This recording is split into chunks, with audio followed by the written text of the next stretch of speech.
ప్రఖ్యాత పారిశ్రామికవేత్త Arcelor Mittal executive chairman Lakshmi Mittal Britain కు గుడ్ బై చెప్పేస్తున్నారు. బ్రిటన్ ప్రభుత్వం నాన్ డోమ్ పన్ను విధానాన్ని రద్దు చేయాలని నిర్ణయం తీసుకోవడంతో ఆయన బ్రిటన్ ను వీడాలని నిర్ణయించుకున్నారు. అయితే పన్నులకు స్వర్గధామంగా భావించే యునైటెడ్ అరబ్ ఎమిరేట్స్ కు మిట్టల్ తన మకాం మారుస్తున్నట్టు అంతర్జాతీయ మీడియా కథనాలు వెల్లడించాయి.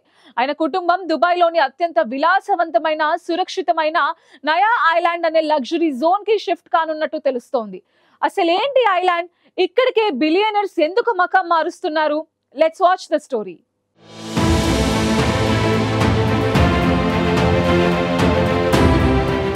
ప్రపంచ స్టీల్ సామ్రాజ్యాన్ని నిర్మించిన భారతీయ మూలాలున్న అగ్రశ్రేణి పారిశ్రామికవేత్త లక్ష్మీ మిట్టల్ ఇప్పుడు బ్రిటన్ కు గుడ్ బై చెప్పేస్తున్నారు. 226 ఏళ్ల నుంచి కొనసాగుతున్న నాన్ డోమ్ పన్ను విధానాన్ని బ్రిటన్ ప్రభుత్వం రద్దు చేయాలన్న నిర్ణయం అక్కడి బిలియనీర్లలో ఆందోళన రేపింది. ఈ నిర్ణయం ఎక్కువగా లక్ష్మీ మిట్టల్ పై పడింది. బ్రిటన్లో అత్యంత ప్రభావవంతులైన వ్యాపారవేత్తల జాబితాలో ఉన్న లక్ష్మీ మిట్టల్ ఇప్పుడు పన్నుల భారం తీవ్రమవుతుందనే అంచనాలతో యూకేను వదిలి పన్నులకు స్వర్గధామంగా పేరుగాంచిన యుఏఈ వైపు అడుగులు వేస్తున్నారు. ముఖ్యంగా గోప్యత, భద్రత, ఆడంబరాలతో ప్రత్యేక గుర్తింపు పొందిన దుబాయ్ నయా ఐలాండ్ ఇప్పుడు మిట్టల్ కుటుంబానికి కొత్త నివాసంగా మారబోతోంది. దుబాయ్ జుమైరా తీర ప్రాంతంలో అత్యంత ఖరీదైన ప్రైవేట్ ఐలాండ్ గా తీర్చిదిద్దబడుతున్న నయా ఐలాండ్ సంపన్నుల కోసం ప్రత్యేకంగా రూపొందించిన ఓ డ్రీమ్ జోన్. అపారమైన ప్రైవసీ, లగ్జరీ, ప్రకృతి అనే 3 అంశాలను కేంద్రంగా ఉంచుకుని నిర్మిస్తున్న ఈ ద్వీపంలో అత్యంత పరిమిత సంఖ్యలోనే బ్రాండెడ్ హోమ్స్ ఉంటాయి. ప్రతి విల్లాకు సొంత ప్రైవేట్ బీచ్ యాట్ ప్రదేశాలు, బీచ్ వ్యూ, అంతకు మించి భద్రత అన్నీ ఉన్న ఒక హై ఎండ్ లైఫ్ స్టైల్ ను లక్ష్యంగా పెట్టుకున్నారు. 2029 నాటికి ఈ ప్రాజెక్ట్ ఇప్పటికే ప్రపంచ బిలియనీర్ల దృష్టిని ఆకర్షించింది.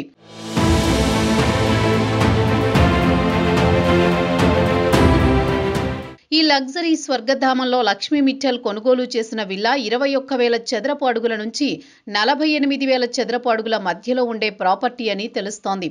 అక్కడ ఒక విల్లా ప్రారంభ ధరే 109 కోట్లుగా ఉంటుంది. ఇటువంటి ప్రాపర్టీ తీసుకునే వారు ముందుగా ఆసక్తి దాఖలు చేసి దశల వారీగా చెల్లింపులు చేయాలి. 4% దుబాయ్ ఐలాండ్ డిపార్ట్మెంట్ ఛార్జ్ తప్పనిసరిగా చెల్లించాల్సి ఉంటుంది. మరీ ముఖ్యంగా ఇలాంటి ప్రాపర్టీ కొనుగోలుతో 10 సంవత్సరాల గోల్డెన్ వీసాకు అర్హత లభిస్తుంది. అంటే దుబాయ్లో దీర్ఘకాలిక స్థిరత్వం, అంతర్జాతీయ ప్రమాణాల్లో సౌలభ్యం ఇవన్నీ ఒక ప్యాకేజీలా వస్తాయి. అయితే నాన్ డోమ్ పన్ను విధానాన్ని రద్దు చేయడం వల్లే మిట్టల్ ఫ్యామిలీ బ్రిటన్ను వీడుతున్నట్టు తెలుస్తోంది. 226 ఏళ్లు యూకేలో, విదేశాల్లో సంపాదించిన ఆదాయంపై పన్ను చెల్లించకుండా మినహాయింపు ఇచ్చే విధానం ఉంది. అయితే కొత్తగా ఏర్పడిన కీర్ స్టార్మర్ ప్రభుత్వం దానిని రద్దు చేస్తోంది. అంతేకాకుండా 20% ఎగ్జిట్ ట్యాక్స్, మాన్షన్ ట్యాక్స్, 40% వారసత్వ పన్ను అన్ని అమలు చేయనున్నట్లు ప్రకటించింది. దీంతో బ్రిటన్లోని సూపర్ రిచ్లకు భారీ ఆర్థిక భారం పడనుంది.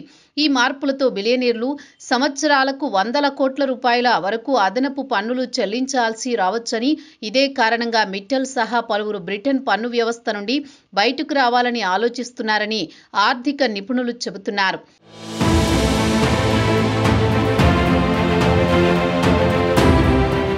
ఈ నేపథ్యంలో మిట్టల్ దృష్టి దుబాయ్, స్విట్జర్లాండ్ వంటి పన్ను సౌకర్యాలు ఉన్న దేశాలపై పడింది. దుబాయ్లో వారసత్వ పన్ను ఉండదు. దీర్ఘకాలిక ఆస్తులపై యజమానులకే పూర్తి నియంత్రణ ఉంటుంది. అంతేకాదు అధిక భద్రత, తక్కువ పన్ను, మంచి బిజినెస్ వాతావరణం ఈ 3 కారణాలు ఇప్పటికే ప్రపంచంలోని అనేక బిలియనీర్లను దుబాయ్కు ఆకర్షిస్తున్నాయి. అయితే మిట్టల్ కుటుంబం యూకేను పూర్తిగా వదిలేస్తుందా అనే ప్రశ్న తలెత్తుతోంది. ముఖ్యంగా లండన్లోని ప్రసిద్ధ కెన్సింగ్టన్ ప్యాలెస్ గార్డెన్స్ లో ఉన్న ఆయన విశాలమైన మిట్టల్ ప్యాలెస్ దాని విలువ 300 మిలియన్ యూరోలుంటుంది. దానిపై పెట్టుబడులను మాత్రం మిట్టల్ కొనసాగించనున్నట్టు తెలుస్తోంది. ఈ భవంతికి తాజ్ మిట్టల్ హౌస్ అనే పేరుంది. ఆ నిర్మాణంలో వాడిన పాలరాయి తాజ్ మహల్ నిర్మాణానికి ఉపయోగించిన క్వారీ నుంచే తీసుకువచ్చారు.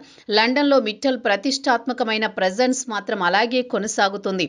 ఇక దుబాయ్ లగ్జరీ ఐలాండ్లో కొత్త నివాసం, లండన్లో ప్రతిష్టాత్మక ఆస్తుల కొనసాగింపు, ఇరువైపులా శక్తివంతమైన హోదాతో మిట్టల్ భవిష్యత్తు మరింత ప్రపంచీకరణ దిశగా అడుగులు వేస్తున్నట్లే కనిపిస్తోంది. కానీ బ్రిటన్ తీసుకున్న పన్ను నిర్ణయం ప్రభావం అంతటితో ఆగకపోవచ్చని విశ్లేషకులు చెబుతున్నారు. ఇంకా మరెంతమంది బిలియనీర్లు తమ బేస్ను మరో దేశానికి మార్చుతారు? బ్రిటన్ ఆర్థిక వాతావరణంపై దీని ప్రభావం ఎంత అన్న చర్చలు బ్రిటన్లో మొదలయ్యాయి.